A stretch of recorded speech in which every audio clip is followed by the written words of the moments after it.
Good day! Allow me to present my own diagram based on what I understand in the three documents.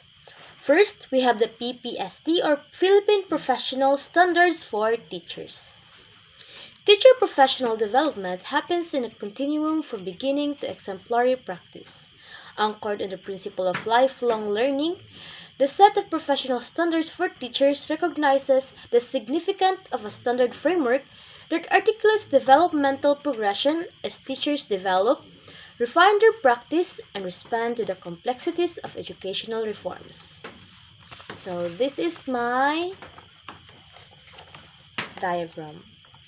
As you can see, we have the career stage 1, which is the beginning teachers.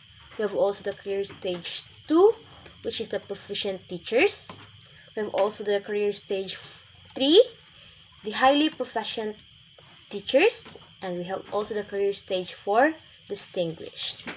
So what it defines that in the career stage 1, teachers who have gained the qualifications recognized for entry into the teaching profession and need support from more experienced colleagues, so beginning teachers. They have strong understanding of the subject areas in which they are trained in terms of the content, knowledge, and pedagogy. They process the requisite knowledge, skills, and values that support teaching and learning process. So career stage 1, beginning teachers. So if you are done the beginning stage, we're going to the career stage 2, which is the proficient teachers. So teachers who independently apply teaching principles and strategies skills vital to the teaching and learning process. So in the career stage 2, they now apply teaching and principles and strategies. They provide focused teaching programs that meet skills in planning, implementing, and managing learning programs. They actively engage in collaborative learning with professional community and other stakeholders for mutual growth and advancement. And then after number 2, we have to proceed in the career stage number 3, which is the highly proficient teachers. So, teachers who consistently display a high level of performance in their teaching practice, mentor colleagues, and work collegially with other staff. So, this is the time that a teacher mentor a colleague as well as they display a high level of performance. They manifest an in-depth and sophisticated understanding of the teaching and learning process. They have high education, focused situation, and more adept in problem solving, and optimize opportunities gained from experiences. So after we are done in the career stage number 3, now let's proceed to the career stage number 4. So which is the distinguished. They exhibit exceptional capacity to improve their own teaching practice and that others they are recognized as leaders in education, contributors to the profession and initiators of collaboration and partnership. So teachers who embody the highest standards for teaching grounded in global best practice and lead colleagues in promoting quality teaching and learning. So in these stages, if a teacher reached distinguished, he or she is highly competent. So I am done presenting my diagram in the PPST. Here it is. Now let's proceed to the second one, which is the SEA-TCF or Southeast Asia Teacher Competency Framework. So this is my diagram. As you can see, you can read the competency word here. So competencies refer to a combination of skills, knowledge, behavior, and attributes that enable effective or better job performance. with teaching as complex job, a teacher uses a combination of competencies to deal with a challenging education context. So in the competency, we have four. We have knowing and understanding what to teach, helping students to learn, engaging the community, and becoming a better teacher every day. So allow me to define each competencies. So knowing and understanding what to teach is the ability of teachers to deepen and broaden their knowledge on what to teach, understand education, trends and policies, and curricula to be updated on the local, national, regional, and global developments.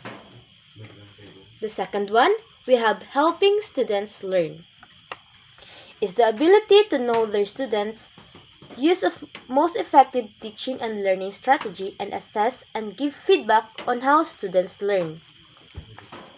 We have also the engaging community, is the ability to partner with parents and caregivers, involve the community to help students learn and encourage respect and diversity.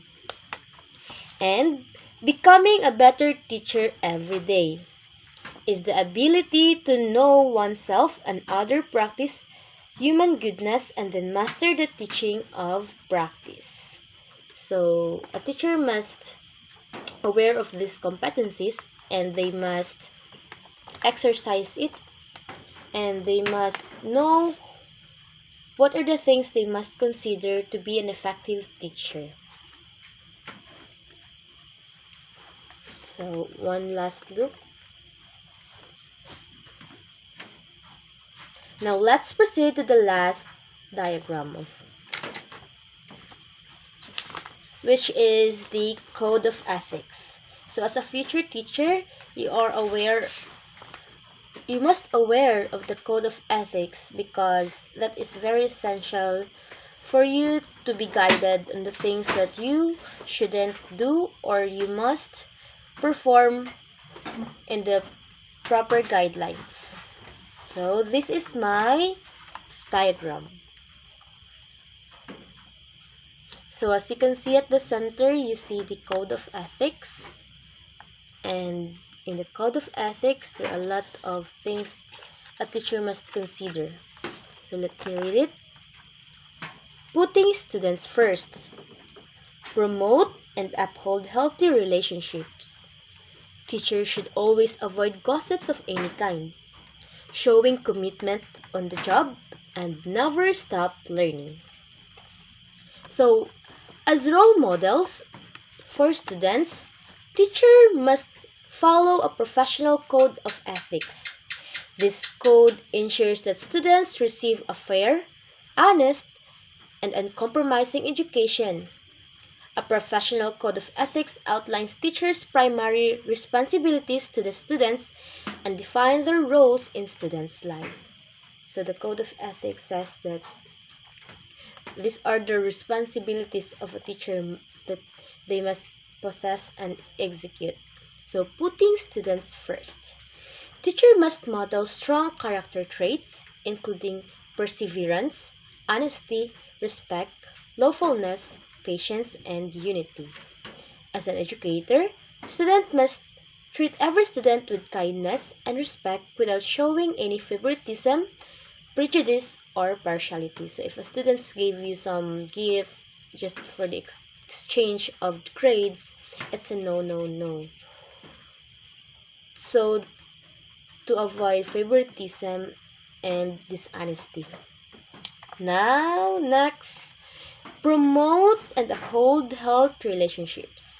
On top of fostering healthy relationships with students, educators must build a strong relationship with school staffs, parents, guidance counselors, co-workers, and administrators. So, teachers not solely focus in the teachers, but they must build a strong relationship by the stakeholders or something external just like the school staffs, parents, guidance counselors, and co-workers, and the administrators. Now let's proceed to teachers should always avoid gossip of any kind. They shouldn't be engaged in gossiping. So this includes false comments about co-workers or students. They must avoid that. Part of code of ethics requires teachers to cooperate with fellow teachers, parents, and administrators to create an atmosphere that fostering learning and growth. Now, after that, we proceed to showing commitment on the job. So teacher must show his or her commitment. He or she must passionate. She should love educating the students. So educators must commit wholly to the teaching profession itself. A classroom should promote safety, security, and acceptance, and should avoid bullying, hostility, neglect, dishonesty, and offensive conduct. Then last but not the least, we have never stop learning. An educator's code of conduct demands attentiveness to continuing education requirements and career development. Teacher must spend time researching new teaching methods, attend classes to maintain their certifications, consult colleagues for professional advice, stay informed on technical investment for the classroom, and participate in curriculum improvements.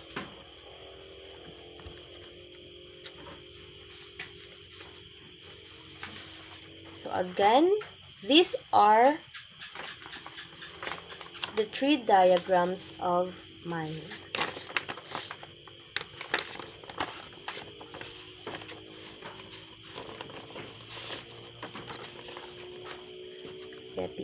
PPST,